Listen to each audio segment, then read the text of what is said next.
You are listening to the Novel Writing Podcast, episode 81. Grab a cup, cozy up, and let's get to writing. Today we're talking about what to do when your characters yank the story away from what you outlined, or from where you thought the story was going. Now, this is not always a bad thing. I think it's actually a sign that you've developed unique, strong characters if they insist on taking the story in a direction that you didn't foresee. Now, that can be a blessing if you characterize them well, but it can also make for a stubborn writing experience if you are dead set on your outline and your characters are not. And that's actually a good reason to have a relatively loose and flexible outline rather than a rigid one. That doesn't mean incomplete, it just means you are able and willing to deviate from what you have planned before in case the characters do yank the story out of your hands. You don't want to accidentally write yourself into an inescapable corner unless your characters are the type to come up with some way out of that corner. Strong characters can surprise us. I don't want you to be afraid of a character yanking the story in a different direction. I actually want you to both welcome it and indulge in it.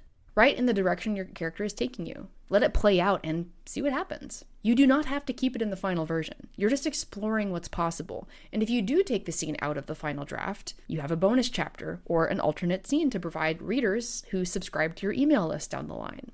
But what if a character takes the story so off course that the rest of your outline is unusable? What if the hairpin left turn they dragged you into actually works better than the original? Then, my friend, you have a bit of re-outlining to do.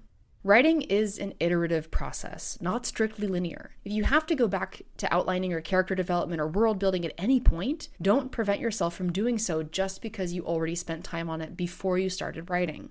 Re-outlining doesn't mean you throw away the original, but rather set it aside to use as a reference and an idea bank in case you can rework some of those original ideas into the new direction the characters are taking the story. When character behavior presents a new path, I think it can be a blessing in disguise. The story they have for you might be better than the story you imagined it telling, and ultimately, you can still probably tell the story you did want to tell, you're just telling it in a different way.